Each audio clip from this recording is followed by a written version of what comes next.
Well, thank you, and thank you, David. I'm delighted to be on a panel with such wonderful folks and folks that I've known for quite some time.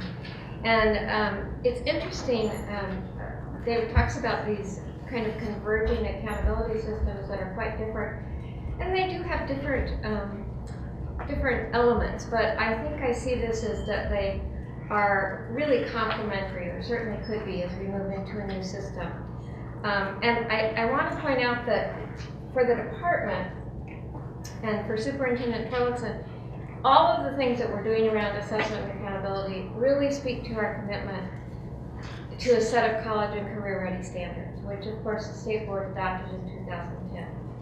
We believe that it's absolutely critical for our schools to move into that direction, for our teachers to be very skilled at delivering those standards and having a repertoire of instructional strategies to make sure that their students are appropriately instructed. And we believe it's obviously critical for our students to gain those skills. So I think it's important to put that in the context that everything we do is really about this commitment to college and career-ready standards. And when we see other states around the nation that are either moving away from their commitment or haven't quite committed, I think it's remarkable that I really see our state as a leader once again in terms of education and the transformation of that system. I think it's important for us to think about this transformation as not really an absolute change, something that we haven't been working on, but rather an evolution, right? So how many of you remember 1997? We adopted a very rigorous set of standards, and really what we're doing is we're building upon the good work that we did back in 1997-98. We were very instrumental in building a set of assessments, the California Standards Test, which were aligned to those standards, which have done an incredible job of really providing information for teachers and for students and for parents. And now we're moving forward. So we're really remodeling our current efforts. So I wouldn't say that we're building a new house, but we're remodeling the house that we have. And I think it's important to remember that. So obviously we're at 2013-14. Big changes. For those of you who don't know, Governor Brown signed Assembly Bill 484, which absolutely fundamentally changes the assessment system in California. So our lives will be different. But this is important to note that, you know, once that test is given in 2015, that really isn't the end of implementation. How many of you were around in 1997 in a position in terms of education will remember that when we adopted the standards back then, it wasn't a 1-year implementation, it wasn't a 2-year implementation. I would argue that some are probably still struggling to implement the 1997 standard. So I think that we need to remember that this is a very long-term project, and it's about evolving into that system, not looking at 2014-15 as an endpoint. And if we think about this building or this remodeling, in the 70s and 80s, remember we talked about minimum competency.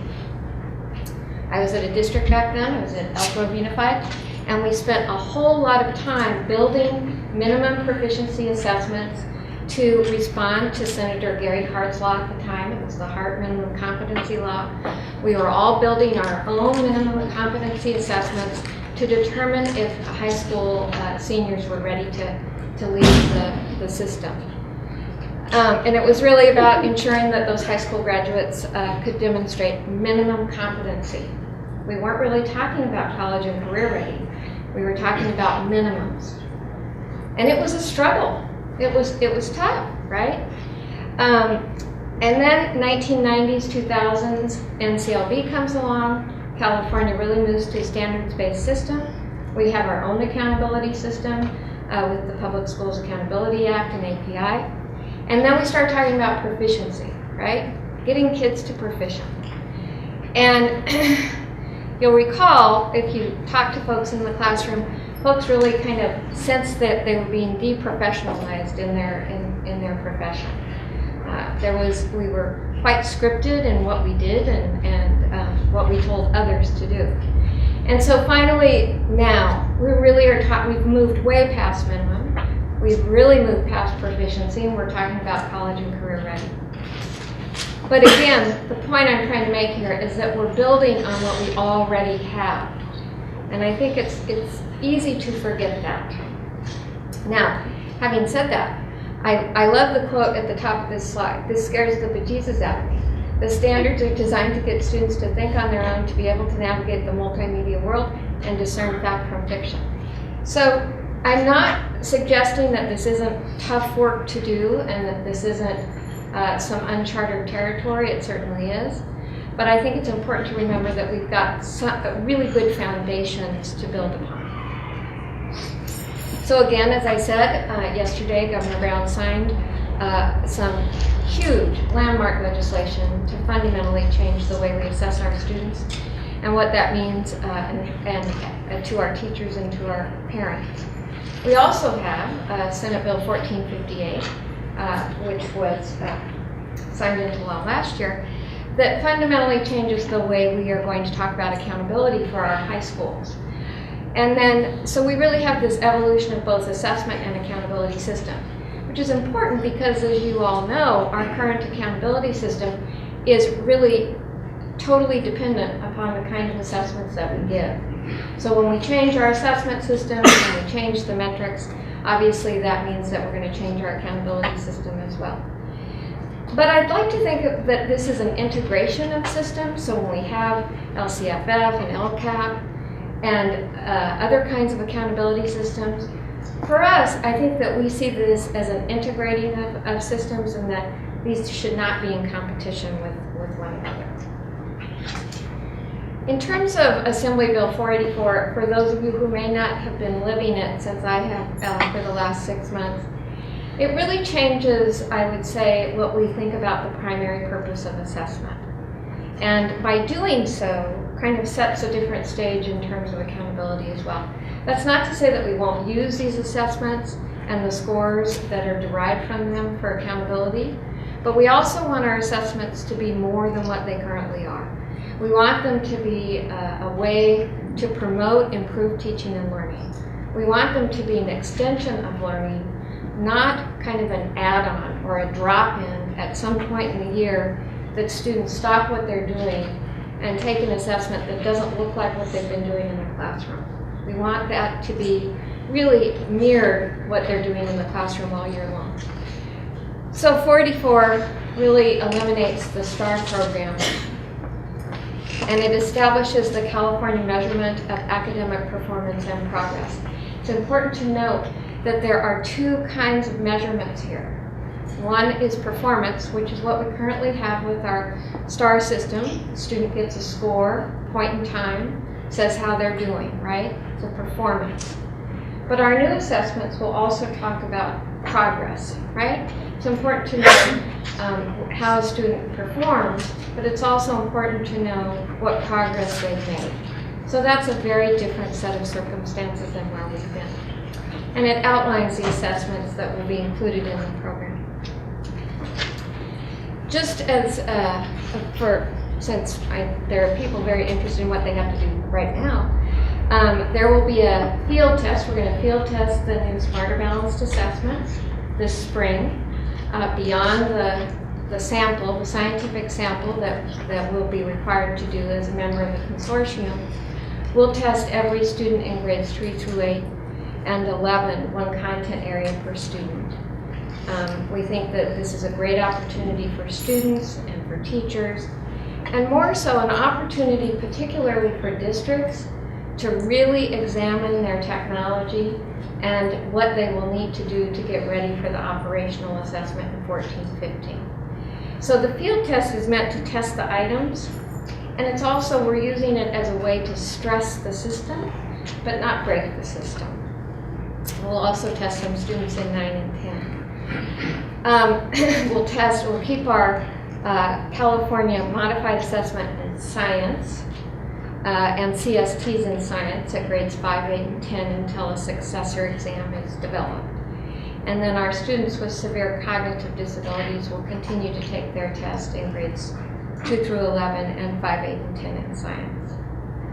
And then we've got some optional testings. We want to make sure that students who want to take the 11th grade test for the purposes of the credit exemption, the test exemption for their colleges, that they can have access to that.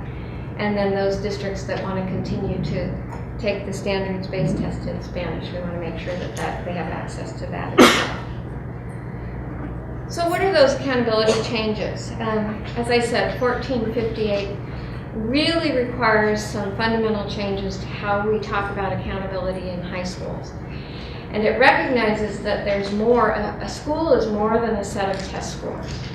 A school is more than one summative test that talks about ELA, math, history, social science. Not that that's not important, it is, and the bill recognizes that it is, but it also recognizes that schools are more than that in terms of a quality school.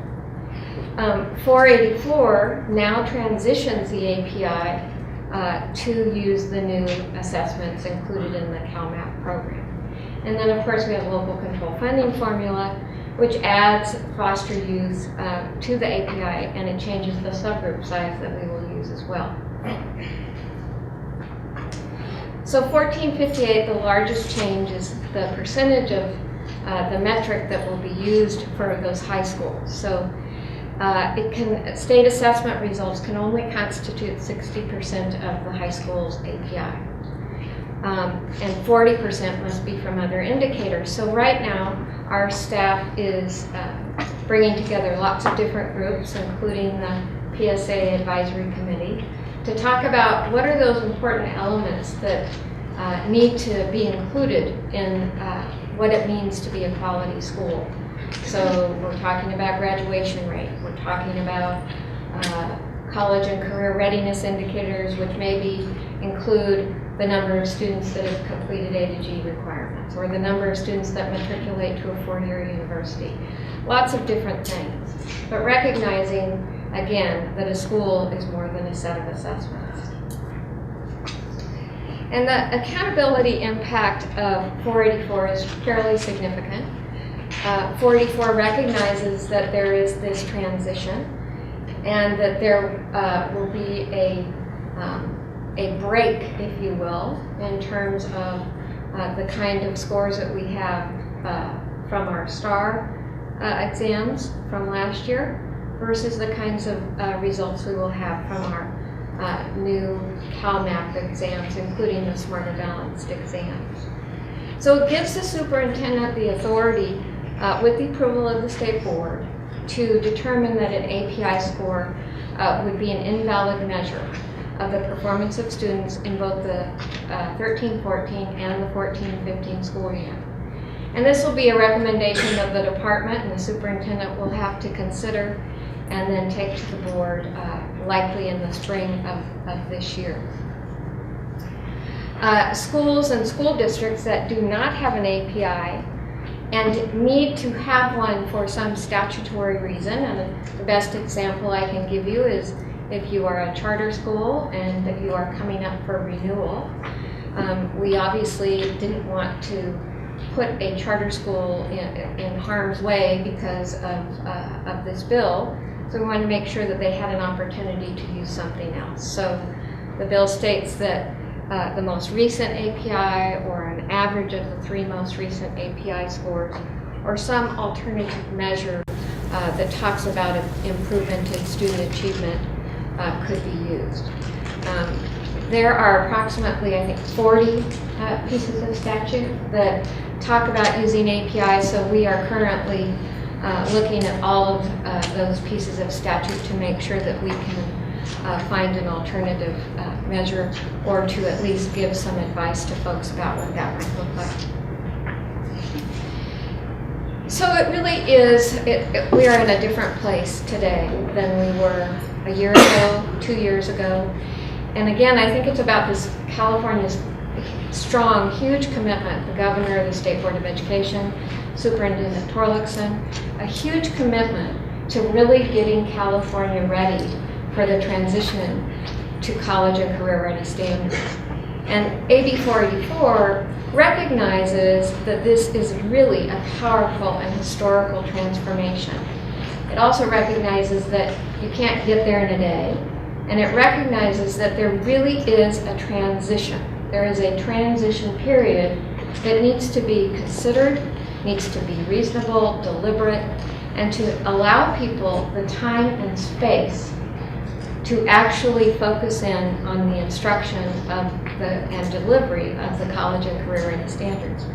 We think this is a tremendous opportunity for California, and it's a great combination coming forward with local control funding formula, and puts local school districts in the driver's seat, which we probably haven't seen in a while. So we think that these things are actually different, as I said, but very nicely integrated.